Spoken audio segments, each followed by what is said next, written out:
الحمد للہ وحدہ والصلاة والسلام علی من لا نبی بعدہ اما بعد فاعوذ باللہ من الشیطان الرجیم بسم اللہ الرحمن الرحیم والسماء بنیناها بعید وإنا لموسعون وقال اللہ تعالی فی مقام اخری فارجع البصر هل ترى من فطور ثم ارجع البصر كرتين ينقلب إليك البصر خاسئا وهو حسير صدق الله العظيم رب اشرح لي صدري ويسر لي أمري واحلل عقدة من لساني يفقهوا قولي۔ اللہ پاک کا قرآن دین اور دنیا دونوں کی کامیابی اور اس کو سنوارنے اور اس کو چلانے کا نظام پیش کرتا ہے، اور یہ دنیا اور اس کے اندر تمام نعمتیں اور مختلف چیزیں اس کا بیان کیا ہے، اور یہ جدید سائنس اور اس سائنس کی وہ چیزیں جو 1400 سال پہلے قرآن نے بیان کی ہیں، آج اس سائنس اس سٹیجوں پر پہنچی ہے کہ ان کا بہت کچھ حصہ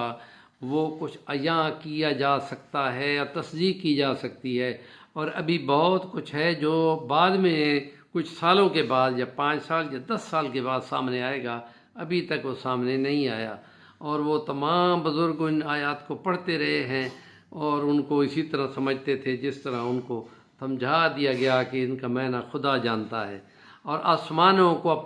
ہم نے اپنے ہاتھوں سے بنایا اور ہم اس کو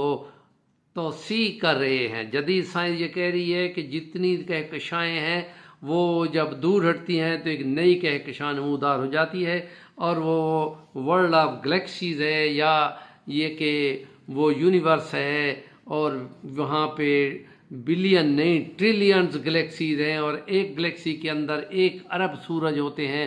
اور ایک سورج کا اور اس کے اندر کے فاصلے جو ہیں وہ لاکھوں لائٹ ایئر کے ہوتے ہیں۔ اللہ کتنی بڑی اس کی وسعت ہے، ان کہکشاؤں کی، ان جہانوں کی، دیکھنے میں بھی نہیں آ رہے۔ اور جیمز ویب یہ دیکھ کے تھکی کھڑی ہے، اور پیچھے ان سے وہ جو نظام خدا نے دکھائے ہیں اس کے لیے امام غزالی اسی لیے کتنے 100 سال پہلے کہہ گیا ہے کہ کائنات کے اندر رات کے اندھیروں میں چمکتے ستاروں کو جو دیکھ کر خدا کو نہیں پہچانتا وہ تو مسلمان ہی نہیں ہے۔ اس لیے قرآن کا انداز یہ ہے کہ آسمان میں دیکھو اور خدا کی عظمت کو پہچانو، تمہاری نگاہ واپس آ جائے گی، دوبارہ دیکھو تو اس کو کوئی نقص نظر نہیں آئے گا۔ اور خدا نے ہی اس کلام میں بتایا کہ دیکھتے نہیں ہو آسمان کو ہم نے بغیر ستونوں کے کھڑا کیا، اور وہی خدا تو ہے جس میں اس نے جنت کے تذکرے کیے ہیں۔ تو ایمان والوں کے تذکرہ کرتے ہوئے کہتا ہے کہ وہ جب مجرموں کے بارے میں بات کریں گے تو کہا جائے گا کہ تم نے ان کے ٹاک شاک کرنی ہے، تو کہا جائے کہ جی اگر ہو جائے تو یہ جدید دور کی جو ٹاک شاک ہے وہ ویسی ٹاک شاک ہوگی، وہ ایک دوسرے سے بولیں گے، بات کریں گے، اور وہ ان سے پوچھیں گے کہ تم کو کیا ہو گیا ہے کہ تم سقر میں جا پڑے ہو۔ سقر جو 7 جہنم ہیں ان میں سب سے اوپر والی ہے جو مسلمان گناہ گاروں کے لیے ہوگی، تو اس کو سقر کہا گیا ہے۔ ما لکم فی سقر قالوا لم نک من المصلین، کہ ہم نمازیں نہیں پڑھتے تھے، ہم غریبوں کو کھانا نہیں کھلاتے تھے، اور ہم ایسے ہی یاوہ گوئی کرتے وقت ضائع کرتے تھے، یہاں تک کہ ہم پہ یقین آ پڑا۔ یقین یعنی موت ہم پر آ پڑی، اور پھر ہمارے تمام جو ہے وہ خواب ٹوٹ گئے اور اصل زندگی ہمارے سامنے آ گئی کہ من ربوں کا، ما دینوں کا، من نبیوں کا، وہ پوچھا جانے لگا۔ اور پھر یہ کہ حساب دو، جس سے آج ہم دنیا اور ہمارے تمام بڑے لوگ اور بڑے سیاسی تمام بھاگتے ہیں کہ حساب نہ دینا پڑے۔ ہمارا دین ایمان یہ کہہ رہا ہے کہ حساب پوچھا جائے گا، کہاں سے کمایا تھا، کہاں پر خرچ کیا، اور زندگی کہاں لگائی، جوانی کہاں لگائی، فرصت کے لمحات کہاں لگائے، صحت دی تھی تو کیا کام کیے۔ یہ 5 سوال ہیں، ان کا جواب دینا پڑے گا۔ تو یہ جو کائنات ہے اس میں وہ یہ پوچھیں گے تو وہ کہیں گے کہ جی ہم یہ کرتے تھے، تو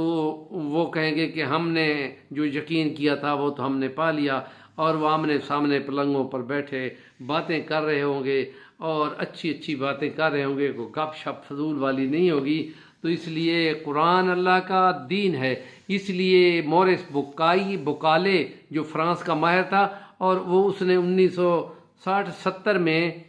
70 کے قریب یہاں شاہ خالد کا علاج کرنے کے لیے مورس بکا نے علاج کیا تھا، تو اس نے قرآن سمجھا تھا عربی پڑھ کر، تو پھر اس نے یہ کتاب لکھی تھی بائبل، قرآن اور سائنس، اور اس میں وہ کہتا ہے کہ قرآن کی آیات سائنس کے مطابق ہیں، بائبل کی نہیں ہیں۔ ہم یہ کہتے ہیں کہ قرآن مجید کی جو ہم پڑھتے ہیں، ان کے ریسائٹ کرتے ہیں، ان کی آیات ہیں، ان کو کہا گیا آیات، اور جو خدا نے بنا رکھی ہے کائناتوں کے اندر چیزیں، ان کو بھی آیات کہتا ہے۔ تو غلام جیلانی بھر کہتا ہے کہ خدا کی بنائی ہوئی اور خدا کی بتائی ہوئی میں کوئی فرق نہیں ہو، اور اس بات کی تصدیق کر دی ہے مورس بکالے نے کہ تمام چیزیں سائنس کے مطابق ہیں، اس لیے کہ قرآن کسی نے بگاڑی نہیں ہے۔ تورات، انجیل، زبور، تمام چیزیں لوگوں نے اپنے ہاتھوں سے بنا کر لکھ دی ہیں۔ ہمارے چینل کا نام ہے صفی الرحمن الوانی، اس کو سبسکرائب کر لیں۔ دین کی باتیں آگے بیان کرنا نرا ثواب کا کام ہے، اور اس میں آپ حصہ دار بن جائیے۔